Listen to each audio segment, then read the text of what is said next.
You have used one thousands of times. Every birthday cake, every candle, every gas stove you lit when the electric igniter failed, every campfire, every moment you needed fire and had nothing else. You strike it once. It ignites in 40 milliseconds, faster than the human eye can process. A chemical reaction generating 600 degrees of heat from a head the size of a grain of rice. And you never once wondered how it was made. This factory makes 500 million of those reactions every single day. Not 500 million matches, 500 million guaranteed ignitions. Because in this factory, a match that fails to light is not a product. It is a defect, and they test for it every single batch, with a machine that strikes matches automatically and measures the result to within 1 millimeter of flame height. The production line you are looking at right now has been running since before you woke up this morning. It will be running when you go to sleep tonight. And the process happening inside it, from raw timber to sealed matchbox, takes under 6 hours from start to finish. This is the story of the most underestimated object you have ever held. And it starts with a tree.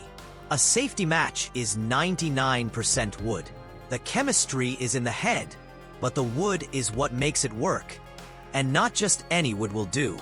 Aspen and poplar are the two species used in almost every match factory on Earth. The reason is specific and non-negotiable. Both species have a cellular structure that burns slowly and evenly from the tip downward without the stick collapsing mid-burn, or the flame traveling too fast toward the fingers. Pine burns too quickly and unpredictably. Oak and hardwoods burn too slowly and fail to transfer the flame reliably from the chemical head to the stick. Aspen and poplar sit at the exact midpoint of the combustion curve. They are, in the language of the match industry, the perfect burn substrates. That phrase, perfect burn substrate, is how engineers describe something you have been holding between your fingers your entire life without giving it a second thought. The logs arrive at the factory debarked and sorted by diameter. Bark contains irregular moisture distribution and density variation, both of which create unpredictable combustion behavior in the finished match. By the time a log enters this facility, it has already been through a primary timber processing operation where bark was mechanically removed and the log was graded by wood density using ultrasonic measurement equipment. A log that fails the density grade never makes it to the factory. The quality standard for match timber begins in the forest, not on the factory floor. Diameter sorting matters because the veneer cutting machine that processes these logs operates at optimal efficiency within a specific log diameter range. Too narrow, and the machine cannot generate enough surface area per rotation. Too wide, and the feed mechanism cannot center the log accurately. The factory receives logs within a 15 to 35 centimeter diameter window. Nothing outside that range is accepted. Before any cutting begins, the sorted logs go into a steam conditioning chamber. This is a large pressure vessel, sealed, temperature controlled, filled with saturated steam at 80 degrees Celsius. The logs spend 4 hours inside. During that time, the steam penetrates the wood fiber uniformly from the outside inward, raising the moisture content of the outer layers and softening the cellular structure throughout. The effect is subtle but critical. Conditioned wood responds to a cutting blade with a clean, consistent shear. Unconditioned wood, even from the same tree, the same log, the same diameter, tears at the cellular level when cut, producing a ragged surface that holds chemical coatings inconsistently. 4 hours of steam. That is the difference between a match that lights and a match that fails. When the log comes out of conditioning, it is warm to the touch, slightly heavier than when it went in, and visibly changed in surface color. The outer wood has darkened slightly from the steam exposure.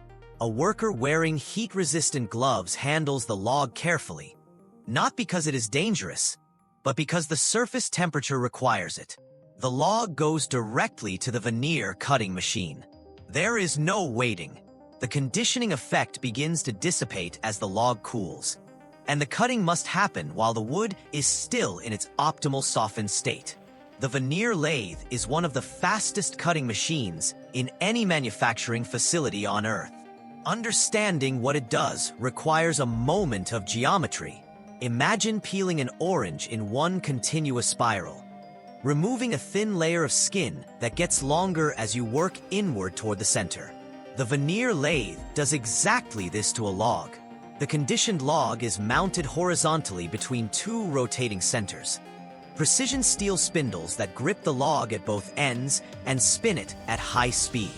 A long, straight blade, the full length of the log from end to end, is pressed against the spinning surface under hydraulic force. As the log rotates, the blade peels a continuous thin sheet of wood from the outside of the log inward, in a long, unrolling spiral. The sheet that comes off this machine is 2.1 millimeters thick. That is the diameter of a finished matchstick. The machine produces a continuous sheet of that exact, consistent thickness at a rate that generates the raw material for 400 finished matchsticks every second it runs. In 1 minute of operation, this machine has produced the raw material for 24,000 matches. In 1 hour, 1.44 million. The continuous veneer sheet feeds immediately into the matchstick cutting machine without any intermediate storage. There is a reason for this. The sheet is at optimal cutting condition when it is freshly peeled and still warm from the conditioning process. Stored sheet stiffens slightly as it cools, and the cutting quality degrades. The production flow from veneer lathe to cutting machine is designed as one uninterrupted process for this reason. The cutting machine works in two simultaneous operations. A bank of parallel circular saws cuts the continuous sheet lengthwise into strips, each strip exactly 2.1 millimeters wide, matching the thickness of the sheet. This produces a series of parallel square cross-section strips the full length of the original sheet. Immediately after the circular saws, a reciprocating cross-cut mechanism cuts across all the strips simultaneously at 42 millimeter intervals, the standard matchstick length used in most markets worldwide. The result is a continuous production of matchstick blanks, square cross-section wooden sticks, 2.1 millimeters by 2.1 millimeters by 42 millimeters, falling in a cascade onto the collection belt below. What falls onto that belt is not yet a matchstick. It has the right length, it has the right cross-sectional dimensions, but it has square edges, sharp 90-degree corners at each face junction, and a matchstick must be gently rounded. Sharp edges on a matchstick cause two problems. They create stress concentration points that can cause the stick to snap when struck against the box, and they reduce the surface area of wood exposed to the initial flame from the match head, slowing the transition from head ignition to full stick burn. The rounding machine solves this by tumbling the square blanks through a series of shaped ceramic and hardened steel rollers that abrade the four sharp edge corners of each stick simultaneously, producing a gently rounded cross-section profile. The process removes less than 0.1 millimeters of material per corner. What it produces is a stick with smooth, slightly rounded edges that feels familiar in the fingers. That slight roundness you have felt 1,000 times without ever consciously registering it. The slight faceting that remains after rounding is not a finishing imperfection. It is an intentional feature. The four very slightly flattened faces of the rounded matchstick actually help the stick sit correctly in the match frame holes during the chemical dipping process. The slight facets prevent the stick from rotating freely in the hole and ensure consistent dipping depth on every stick in every frame. Engineering hiding in plain sight, in an object you have dismissed as simple your entire life.